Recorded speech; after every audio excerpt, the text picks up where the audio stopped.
नमस्कार, news click की daily round up में आपका स्वागत है। ये नजर डालते हैं एक बार हेडलाइंस पर। देश भर में कोरोना संक्रमण के 3,525 नए मामले, 122 लोगों की मौत। कर्नाटक में कोरोना की आड़ में श्रम कानूनों में बदलाव के विरुद्ध ट्रेड यूनियनों का प्रदर्शन। मेहनतकश भारत पूछे मोदी से 2 टूक सवाल। स्वास्थ्य मंत्रालय द्वारा जारी आंकड़ों के मुताबिक बीते 24 घंटों में यानी कल 12 मई सुबह 8 बजे से लेकर आज 13 मई सुबह 8 बजे तक 3,525 नए मामले सामने आए हैं और 122 लोगों की मौत हो चुकी है। साथ ही इस दौरान कोरोना से पीड़ित 1,931 मरीजों को ठीक भी किया जा चुका है। देश भर में कोरोना वायरस से संक्रमित मरीजों की संख्या 74,281 हो गई है, जिसमें से अभी तक 32.83% यानी 24,386 मरीजों को ठीक किया जा चुका है और कोरोना संक्रमण के कारण 2,415 मरीजों की मौत हो चुकी है। देश में अब कुल सक्रिय मामलों की संख्या बढ़कर 47,480 हो गई। आईसीएमआर द्वारा 13 मई सुबह 9 बजे जारी आंकड़ों के अनुसार अभी तक कुल 18,54,250 सैंपलों की जांच की जा चुकी है, जिसमें 94,671 सैंपल की जांच बीते 24 घंटों में हुई है।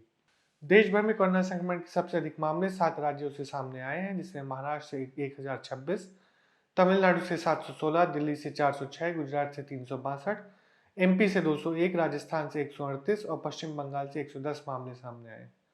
साथ ही उत्तर प्रदेश से 91, बिहार से 84, आंध्र प्रदेश से 72, कर्नाटक से 63, जम्मू कश्मीर से 55, तेलंगाना से 51, हरियाणा से 50, पंजाब से 37 और उड़ीसा से 23 मामले, चंडीगढ़ से 13, झारखंड से 12, हिमाचल प्रदेश से 6, केरल से 5, त्रिपुरा से 2 और एक नया मामला उत्तराखंड और पुडुचेरी से सामने आया है। बीते दिन देश के 10 राज्यों से कोई नया मामला सामने नहीं आया, जिसमें असम, छत्तीसगढ़, लद्दाख, निकोबार द्वीप समूह, मेघालय, गोवा, मणिपुर, अरुणाचल प्रदेश, दादर और नागर हवेली और मिजोरम शामिल है। यूपी, एमपी, गुजरात के बाद पूरे देश में मालिकों के साथ मिलकर सरकारों ने मजदूरों के खिलाफ मोर्चा खोल दिया है और अब मजदूर और उनके यूनियन भी इसके विरोध के लिए कमर कस रहे हैं। कर्नाटक में श्रम कानूनों में छूट देने के प्रस्तावित फैसले के खिलाफ सभी ट्रेड यूनियनों ने संयुक्त रूप से प्रदर्शन किया। Joint action committee of central trade unions के बैनर तले सोमवार को बेंगलुरु के श्रम आयुक्त कार्यालय के सामने विरोध प्रदर्शन किया गया। राज्य में भाजपा के नेतृत्व वाली सरकार ने मालिकों की मदद के लिए मौजूदा श्रम कानूनों में ढील देने की योजना बनाई है, ताकि उन्हें कोरोना से हुए नुकसान को कम किया जा सके। इस तरह का ज्वाइंट फोरम बनकर देश के अन्य राज्यों में भी विरोध प्रदर्शन हुए हैं।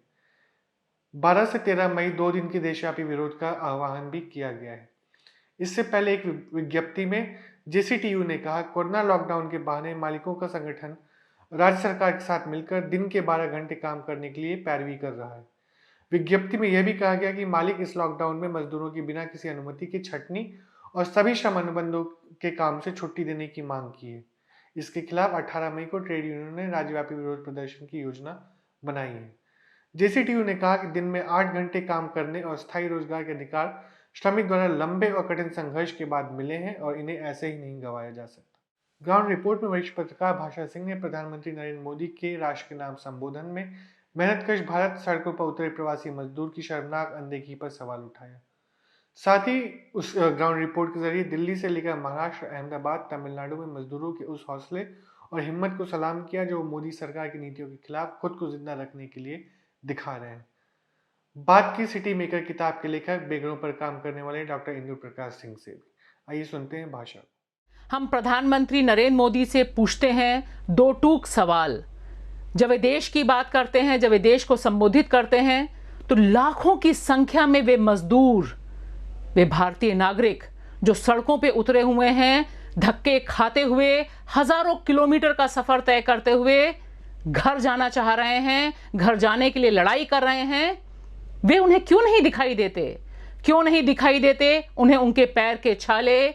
क्यों नहीं दिखाई देता कि किस तरह से जो नन्हे नन्हे बच्चों के साथ औरतें सफर कर रही हैं, उनके भी कुछ हक हैं। आप देखिए उनके संबोधन में बात जिस तरफ उन्होंने की है, जिस तरफ मोड़ने की कोशिश की है, उससे इशारा बहुत साफ है। मामला इस आपदा का अवसर उठाने का मौका उठाते हुए आर्थिक सुधार 2, आर्थिक सुधारों की कड़ी शुरू करने की बात करते हैं प्रधानमंत्री नरेंद्र मोदी, जिसका संकेत उनके प्रिय मुख्यमंत्री उत्तर प्रदेश के योगी आदित्यनाथ, मध्य प्रदेश के शिवराज सिंह चौहान पहले ही हमें दे चुके हैं कि ये जो आर्थिक सुधार हैं इनका मतलब क्या है। इनका सीधा सीधा मतलब है कि जो मेहनतकश भारत है, जो मजदूर हैं, उनके जो हक हैं उन पर गाज गिरेगी। कितने दुख की बात है कि प्रधानमंत्री बात तो करते हैं वसुधैव कुटुंबकम की, बात करते हैं कि भारत दुनिया को रास्ता दिखाएगा, दुनिया का दर्द दूर करेगा, लेकिन उन्हें अपने ही भारत के लोगों का दुख दर्द दिखाई नहीं देता। वे बात करते हैं कच्छ की, वे बात करते हैं गुजरात की, लेकिन बात नहीं करते सूरत की, सूरत के मजदूरों की, जो लाखों की संख्या में सड़कों पे उतरे हुए हैं, डंडे खा रहे हैं, मुश्किल से हर मुश्किलों को पार करते हुए घर जाने के लिए जी जान लगाए हुए हैं। उनकी बात में जो पैकेज उन्होंने अनाउंस किया, उस पैकेज में मजदूरों का भी जिक्र है, उसमें लघु और कुटीर उद्योगों का भी जिक्र है, लेकिन उसमें जिक्र मध्यम वर्ग और अमीर जो तबका है उसका है, उद्योगपतियों का है, और सारी बातचीत वहीं खत्म होती है। जब वे बात करते हैं कि हमें पुराने जो कानून हैं उन्हें बदलना होगा, उन जकड़नों से बाहर आना होगा, तो हम आशंकित होते हैं। और आशंकित होने की पूरी वजह है क्योंकि एक भी शब्द प्रधानमंत्री ने इन मजदूरों के बारे में, तुरंत उन्हें राहत देने के बारे में, तुरंत उन्हें घर पहुंचाने के बारे में नहीं की। यहां आज जो हमारी ग्राउंड रिपोर्ट है, उस ग्राउंड रिपोर्ट में हम आपको दिखाएंगे कि किस तरह से जो भारत का मजदूर है वे अपनी मेहनत के बल पर, अपनी मजदूरी के बल पर, अपने हौसले के बल पे जिंदा है। उसे सरकार से पूरा का पूरा भरोसा उठ गया है और प्रधानमंत्री का यह संबोधन बताता है कि ये जो मजदूर हैं ये प्रधानमंत्री के एजेंडे में कहीं से भी नहीं है। न्यूज़ क्लिक की इस ग्राउंड रिपोर्ट में आप सुनेंगे कुछ सवाल, सुनेंगे कुछ दर्द और सुनेंगे, देखेंगे वो हौसला जो भारत के मजदूर इस समय दिखा रहे हैं मोदी सरकार की गलत नीतियों के खिलाफ। आप देखेंगे शकुंतला को। यह शकुंतला नासिक में रहती थी, प्रेग्नेंट थी और लॉकडाउन के 40 दिन बीत जाने के बाद इन्हें लगा कि अब बहुत मुश्किल है, उद्योग बंद हैं, इनके पति और तमाम लोग जो मध्य प्रदेश के सतना से रहने वाले हैं, इन्होंने फैसला किया पैदल ही घर की ओर रुख करने का। रास्ते में डिलीवरी हुई, प्रेग्नेंट 9 महीने की प्रेग्नेंट शकुंतला सड़क पर ही बच्चा देती हैं और ठीक उस समय मैक्सिम गोर्की की वो कहानी याद आती है, एक नए इंसान का जन्म। ये हौसला देखिए शकुंतला और बाकी तमाम लोगों का। सड़क पर बच्चा पैदा होता है, कुछ लोग मदद करते हैं, कुछ घंटे वो आराम करती हैं और उसके बाद 160 किलोमीटर पैदल वह चलती हैं। यह मजदूरों का हौसला जो मजबूरी में उन्होंने अपनाया, ये जो रास्ता है, यह प्रधानमंत्री नरेंद्र मोदी को नहीं दिखाई देता। वे विश्व कल्याण की बात करते हैं, तमाम बड़े बड़े श्लोकों का उदाहरण देते हैं, लेकिन शकुंतला और शकुंतला जैसी लाखों औरतें जो इस समय सड़कों पर हैं, जीवन का संघर्ष कर रही हैं, उनका संघर्ष उन्हें नहीं दिखाई देता। इसी तरह से आपको स्क्रीन पे दिख रही होंगी दीपा। दीपा भिंड की रहने वाली हैं। वे अहमदाबाद में काम करती थीं। छोटी सी बच्ची उनके साथ अकेले ही चल पड़ी जब सारा राशन खत्म हो गया और मदद की आस कहीं से नहीं मिली क्योंकि फैक्ट्री बंद है और किसी ने भी मदद करने से मना कर दिया। प्रधानमंत्री नरेंद्र मोदी कच्छ और गुजरात और भारतीय संस्कृति की दुहाई देते देते थके नहीं, लेकिन दीपा बताती हैं कि जब वे अहमदाबाद में रहीं तब कहीं भी कोई मदद नहीं मिली और अकेले ही तमाम जोखिम उठाते हुए, ट्रकों पे सवारी करते हुए वे भिंड की ओर बढ़ी जा रही हैं।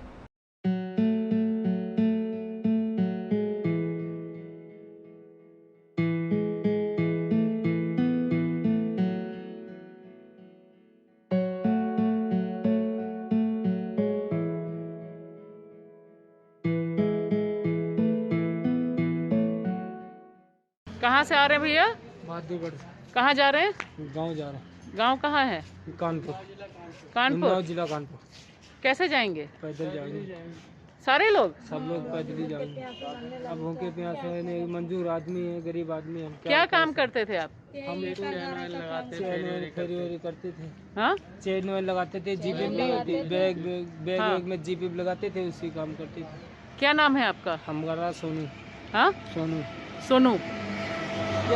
खाने के लिए अभी तो हम लोग को कुछ भी नहीं है, फिर हम लोग कहाँ से किराया लाएंगे इतना, इसलिए हम सोचे कि पैदल चलेंगे, जो होगा होगा आगे देखा जाए। पैसा हो तो काय को आज पर होते थे। राशन पानी नहीं मिल रहा था? कुछ नहीं मिल रहा है।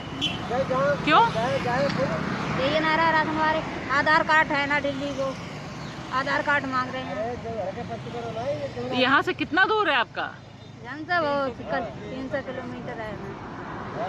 300 किलोमीटर पैदल जाएंगे आप लोग? अब दीदी पैदल जाएंगे, पैदल ना तो कुछ तो कोशिश तो करिए, जाएंगे क्या करें, किसी गाँव वाले बुलाएंगे।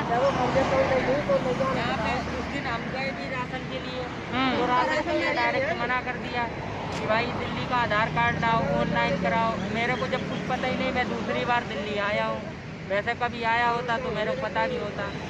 जो मालिक के पास काम कर रहे हैं उस मालिक ने तुरंत बोल दिया कि भाई मेरे पास कोई भी काम नहीं, ना मैं पैसे दे पाऊंगा, जब फैक्ट्री नहीं चालू होगी तो मैं पैसे कहाँ से दूंगा। क्या काम करते थे आप? मेरा ये पुलिस का काम था। पुलिस का काम था, स्टील की फैक्ट्री। पॉलिश का? हाँ। लॉकडाउन तो ये 24 घंटे के लिए मांगे थे ना, और 24 घंटे में क्या पता चला कि 21 दिन का हुआ, 21 दिन के बाद पता चल रहा है 14 तारीख का हुआ, फिर उसके बाद 17 मई हो गया, अभी भी बढ़ाने को बोल रहे हैं। कोई भी काम करना उनको निर्णय लेना था तो उनको बता के करना चाहिए, 2-4 दिन का टाइम देना चाहिए, या गली गली में अलाउंस करवा देना चाहिए कि मतलब हमें ऐसा कदम उठाना है तो इतने दिन का हम टाइम दे रहे हैं, आप लोग किधर से किसी ज़िला से हो, जिस ज़िला से हो आप लोग जा सकते हो, उसके बाद लॉकडाउन लग जाएगा तो हम 4 महीने तक लॉकडाउन नहीं खोलेंगे। जिन लोग को जाना है वो लोग अपने अपने ज़िले पे अपने अपने स्थान पे चले जाएँ। अब ये हम लोग को कुछ बता के किए ही नहीं, उसके बावजूद दिन पर दिन बढ़ाते ही जा रहे हैं। तो हम लोग का जब खाने का भी कुछ नहीं है, पीने का भी कुछ नहीं है, तो हम लोग क्या करेंगे? हम लोग सोच रहे हैं पैदल ही निकलेंगे। दीपक बिल्डर में हम लोग काम करते थे। हाँ? दीपक बिल्डर में। दीपक वेल्डर में? हाँ जी, हम लोग को कम ज़बरदस्ती बोल रहा था काम पे जाने के लिए, और हॉस्पिटल के अंदर में हम लोग का काम है, वहाँ पे हम लोग नहीं गए, इसलिए नहीं गए, वहाँ पे बीमारी बहुत है, हम लोग को निकाल दिया गया, फिर हम लोग रास्ता निकल गए। काम बिल्कुल बंद है मैम, से मालिक के पास फ़ोन करो तो बोलते हैं काम नहीं है, तो हम क्या कर सकते हैं आपके लिए? पैसा नहीं दिए कुछ? पैसे देते ही नहीं है, फ़ोन करो तो फ़ोन ही नहीं उठाते हैं, तो फिर क्या करेंगे? हम तो अपना किसी तरह पेट तो मानता नहीं है, भूख है तो बिना खाना तो चाहिए ही चाहिए। महाराष्ट्र की हमारी दोस्त हैं धुले में नाजनीन, उन्होंने कुछ वीडियो भेजे हैं और उन्होंने हमको बताया कि किस तरह से लाखों की संख्या में नेशनल हाईवे पर इस समय मजदूर हैं। वे किसी भी तरह से बसों में, ट्रक में चढ़कर अपने गांव जाना चाहते हैं और वे किसी भी सूरत में रुकने को तैयार नहीं, क्योंकि उनको यह लग रहा है कि अब ये जो शहर उन्हें रोटी देते थे, अब उनके लिए किसी भी तरह का आसरा देने के लिए वे तैयार नहीं हैं। ये जो 2 टूक सवाल हमने प्रधानमंत्री नरेंद्र मोदी से पूछे हैं, ये इस समय सुलगते हुए भारत के सवाल हैं। यह सिर्फ हमारे और आपके सवाल नहीं, यह 70% भारत के सवाल हैं कि देश जब इतनी गहरी आपदा में फंसा हुआ है, इतना तगड़ा आर्थिक संकट है, ऐसे में इस संकट से गरीबों को और मेहनतकश भारत को उबारने का दायित्व आखिर प्रधानमंत्री और उनकी सरकारों को ही लेना होगा, जिससे वे पूरी तरह से मुंह मोड़े हुए हैं। दूसरे ढंग के जुमले हम पे उछाले जा रहे हैं और इन जुमलों के पीछे एक बड़ी आर्थिक सुनामी की तैयारी हो रही है, बड़ी आर्थिक परिवर्तनों की तैयारी हो रही है, जो निश्चित तौर पर मेहनतकश भारत के पक्ष में नहीं है। आज के डेली राउंडअप में बस इतना ही। इन सभी खबरों को और विस्तार में जानने के लिए आप जा सकते हैं न्यूज़ क्लिक की वेबसाइट पर। हमें सब्सक्राइब कीजिए, यूट्यूब पर फॉलो कीजिए, ट्विटर, फेसबुक और इंस्टाग्राम पर। देखते रहिए न्यूज़ क्लिक। धन्यवाद।